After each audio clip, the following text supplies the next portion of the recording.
সফলতা, সাফল্য এবং ব্যর্থতা দুনিয়ার চৌহদ্দির ভিতরে সীমাবদ্ধ, এটা মনে করলে মারাত্মক ভুল করা হবে।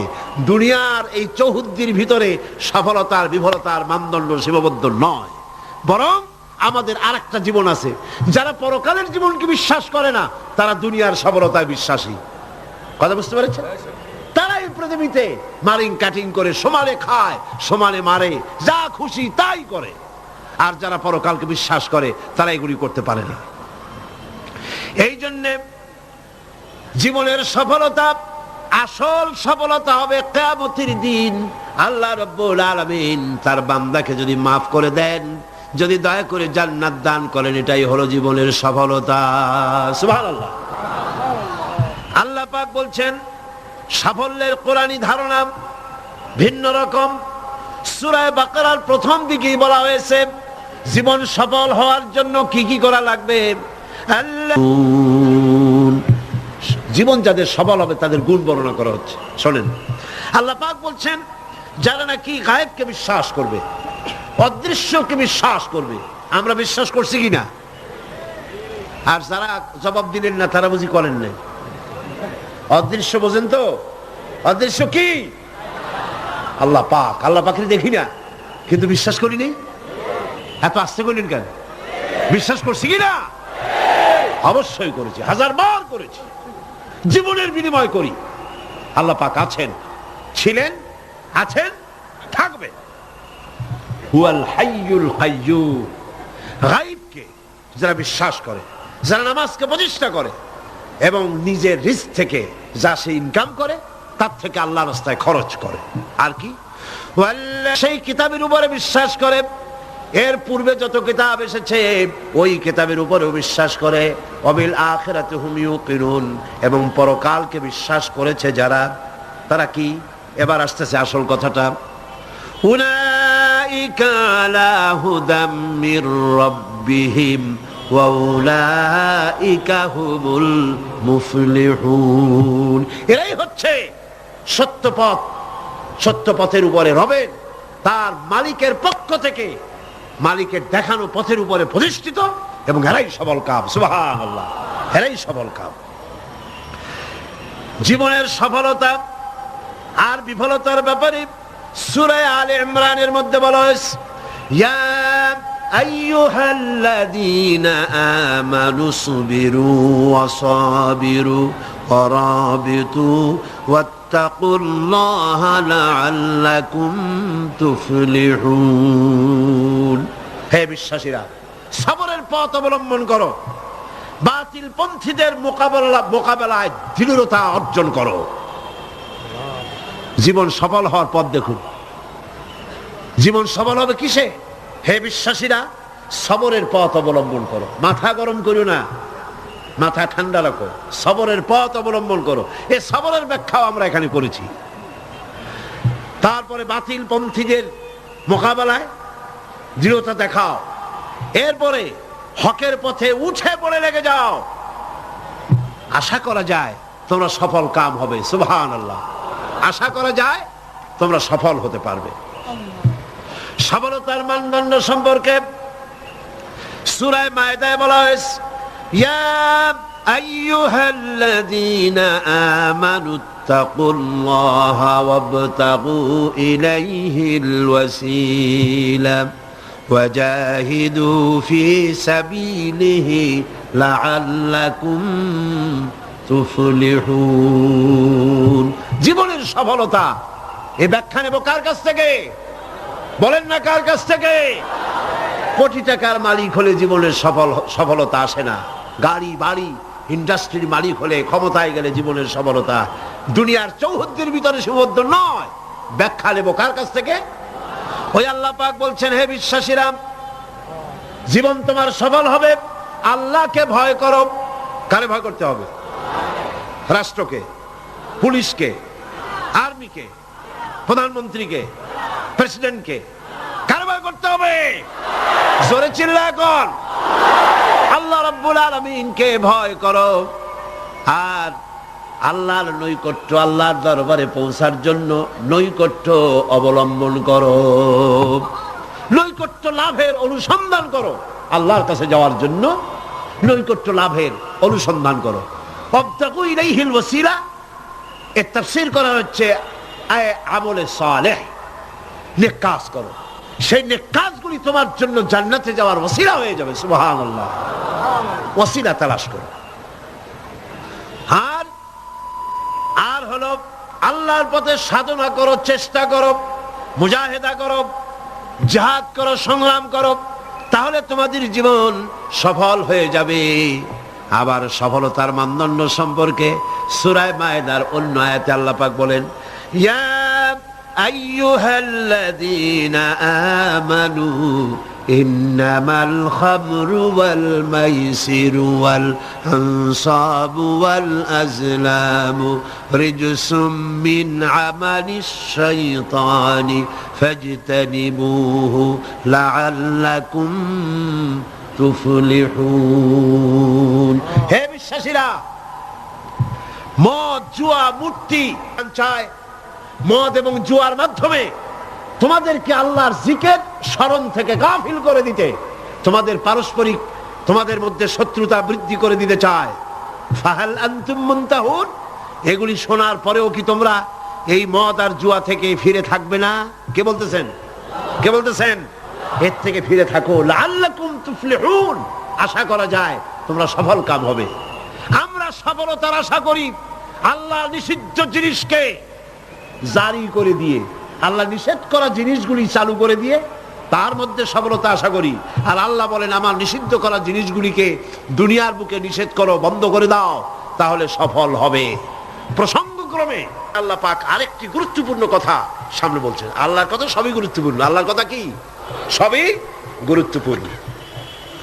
আল্লাহ পাক বলেন, وَمِنَ النَّاسِ مَن يَشْتَرِي لَهْوَ الْحَدِيثِ لِيُضِلَّ عَن سَبِيلِ اللَّهِ بِغَيْرِ عِلْمٍ وَيَتَّخِذَهَا هُزُوًا أُولَئِكَ لَهُمْ عَذَابٌ مُهِينٌ। লোকেদের মধ্যে এমন লোক আছে যারা মনোমুগ্ধকর কথা কিনে আনে জ্ঞান ছাড়াই, আল্লাহর পথ থেকে মানুষকে ফিরায় রাখার জন্য। ওয়াত্তাখিযাহা হুজুয়া, আর আল্লাহর পথে মানুষ যেন চলতে না পারে সেই জন্য এই পথকে তারা হাসি এবং ঠাট্টা বিদ্রুপ করে। উলাইকা লাহুম আযাবুম মুহিন, এদের জন্য রয়েছে লাঞ্ছনাকর শাস্তি। আর কি? وَإِذَا تُتْلَى عَلَيْهِ آيَاتُنَا وَلَّى مُسْتَكْبِرًا كَأَن لَّمْ يَسْمَعْهَا كَأَنَّ فِي أُذُنَيْهِ وَقْرًا فَبَشِّرْهُ بِعَذَابٍ أَلِيمٍ। আর যখন তাকে আমার আয়াত তেলাওয়াত করে শোনানো হয়, সে দর্প ভরে অ্যাবাউট টার্ন করে, দর্প পরে পিঠ ফিরায় চলে যায়। কাল্লাম ইয়াসমাহা, যেমন সে শুনতেই পায় নাই। কান্না ফি উযনাইহি ওয়াকরা, যেন সে বধির, কালা, আমার কথা যেন শুনিই নাই, এমনই অবস্থা। এই লাহওয়াল হাদিস, এই জিনিসটাকে এটা বুঝতে হবে। এই মুহূর্তে সবচাইতে জরুরি কথা লাহওয়াল হাদিস।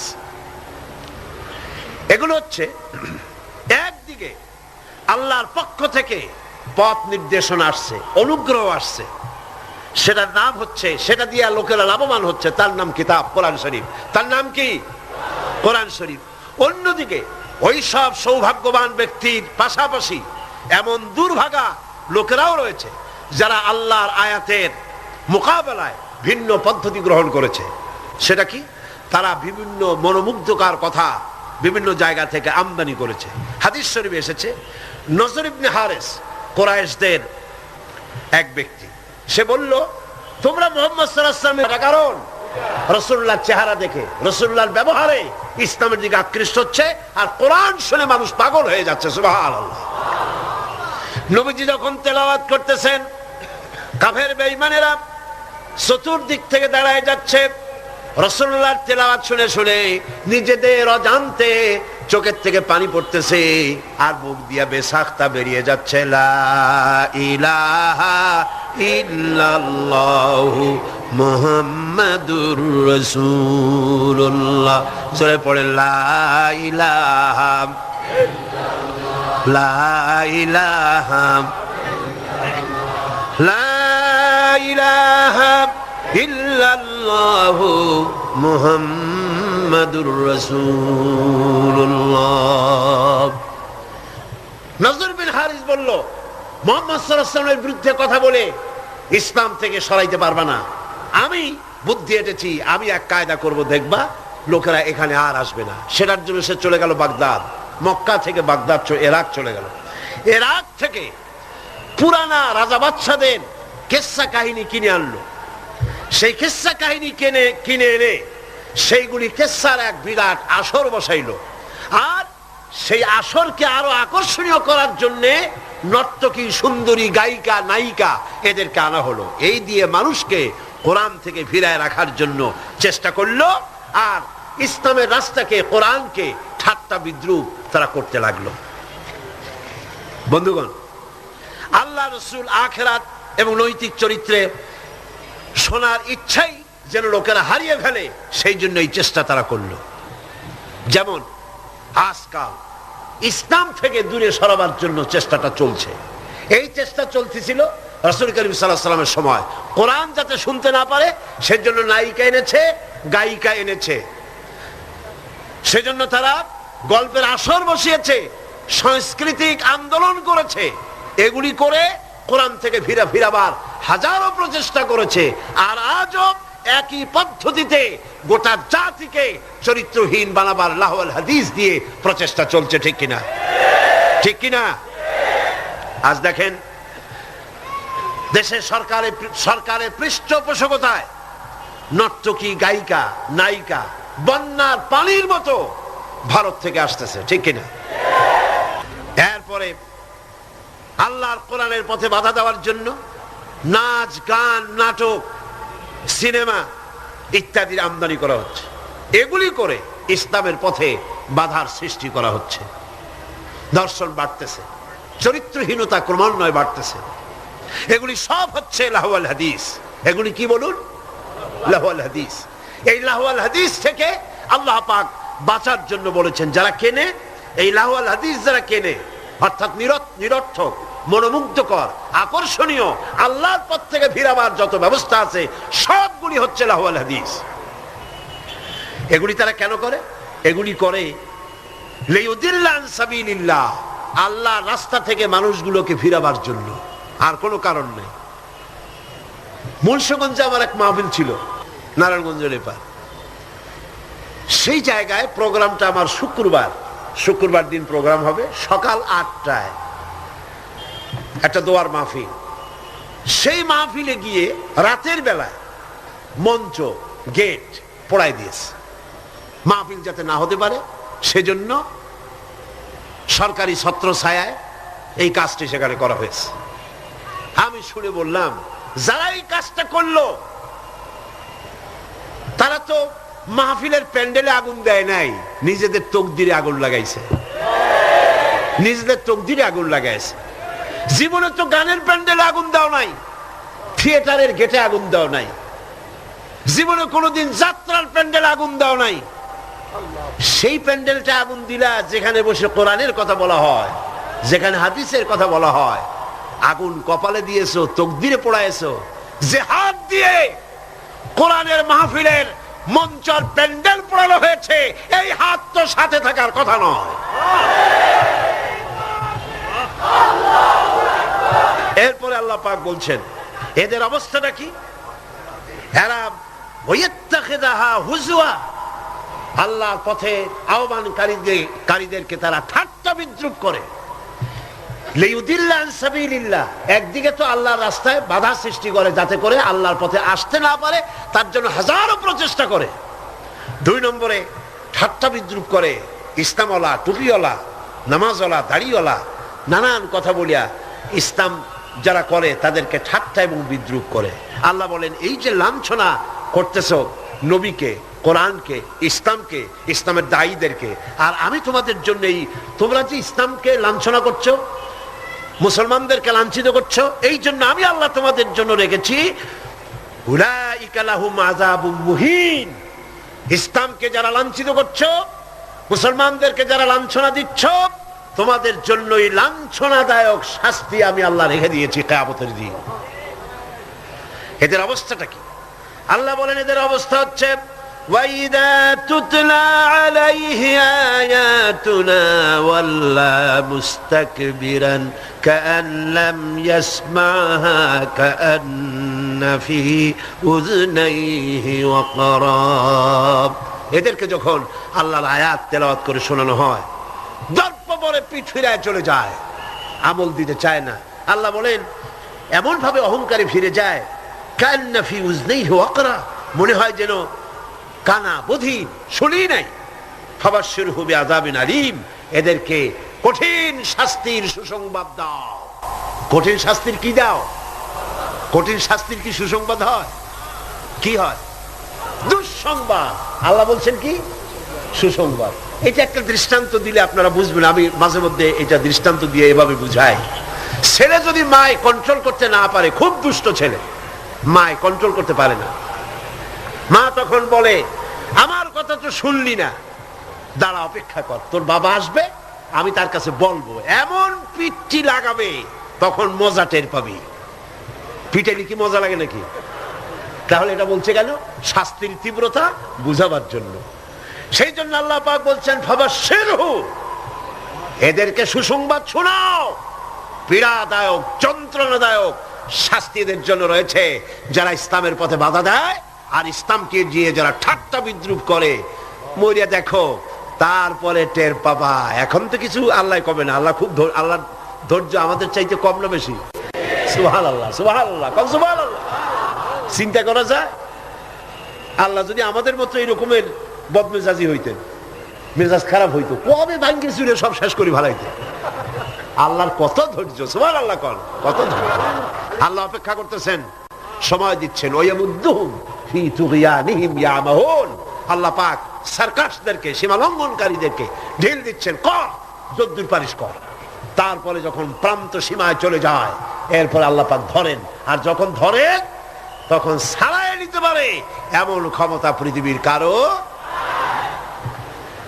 আল্লাহ পাক বলছেন ইন্নাল্লাযীনা আমানু ওয়া আমিলুস সালিহাতি লাহুম জান্নাতুন নাঈম খালিদিনা ফিহা ওয়াদাল্লাহি হাক্কান ওয়া হুয়াল আজিজুল হাকীম। নিশ্চয়ই যারা ঈমান এনেছে, আমলে সালেহ করেছে, তাদের জন্য রয়েছে নিয়ামতে পরিপূর্ণ জান্নাত। সুবহানাল্লাহ। গালাগালি সহ্য করো, তোমরা গালাগালি সহ্য করো, মার সহ্য করো, অত্যাচার সহ্য করো, জুলম সহ্য করো, আর নিজেদের কদমকে মজবুত করো, দ্বীনকে প্রতিষ্ঠার পথে এগিয়ে যাও। আল্লাহ পাক বলছেন আমি তোমাদের জন্য নিয়ামতে পরিপূর্ণ জান্নাত রেখেছি, ওদের জন্য দুনিয়া, তোমাদের জন্য জান্নাত। সুবহানাল্লাহ। হুনাইনের যুদ্ধ থেকে, হুনাইনের জিহাদ থেকে রাসূলুল্লাহ যখন ফিরতেছিলেন, ফেরার পথে গনিমতের মালগুলি ভাগ করতেছিলেন, গনিমতের মাল ভাগ করছিলেন, তখন মক্কা শরীফ থেকে যে সমস্ত মুসলমানরা এসেছিলেন তাদেরকে রাসূলুল্লাহ বেশি দিলেন, ছাগল বেশি দিলেন, গনিমতের মাল ছাগল বেশি দিলেন, উট বেশি দিলেন। আর আনসারদেরকে কম দিলেন। হযরত সাদ রাদিয়াল্লাহু তাআলা আনহু, যিনি আনসারদের নেতা ছিলেন, তিনি রাসূলুল্লাহকে বললেন হুজুর, বন্টন যা করলেন এতে কিন্তু আনসারেরা একটু নারাজ হয়ে গিয়েছে, তারাই বেশি স্যাক্রিফাইস করলো, অথচ গনিমতের মাল তারা কম পেয়ে গেল। হুজুর বললেন তোমার মত কি? কয় আমিও ওই রকমই, অর্থাৎ ওইটাই সমর্থন করি, আমাদেরকে একটু বেশি দেওয়া উচিত ছিল। রাসূলুল্লাহ কি বললেন? সুবহানাল্লাহ।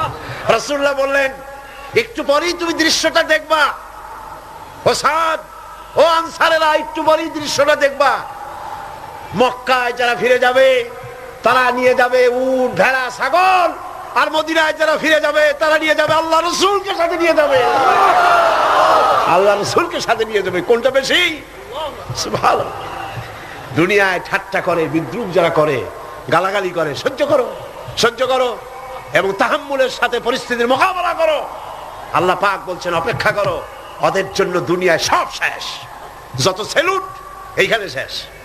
এরপরে সেলুট শুরু হবে কবরের মধ্যে নিয়ে, আসল সেলুট, ঠিক পাইছেন? আসল সেলুট শুরু হয়ে যাবে কবরের মধ্যে গিয়া। আগ পর্যন্ত যদ্দূর পারো করো। আর মুসলমানদের দুঃখ দুর্দশা ইমানদারদের জন্য মওতের আগ পর্যন্ত শেষ। এরপরে আল্লাহ পাক বলেছেন চিরস্থায়ী জান্নাত দেব, খালিদিনা ফিহা আবাদা, চিরকাল জান্নাতের মধ্যে থাকবা। সুবহানাল্লাহ। তবে এখানে আপনি সবর করে থাকবেন। আমার কথার ভুল অর্থ করবেন না যে আমরা শুধু মার খেতে থাকবো আর সবর করব, আর মাপবাড়ি, রাজনীতি, সমাজনীতি, ক্ষমতা, সব দেশের ফাসেক, ফুজ্জার, সারাবি, জানি, কাবাবি ওরা থাকবে মাথার উপরে, আর আমরা খালি সবর করে যাব না। কথা কিন্তু সেটা না।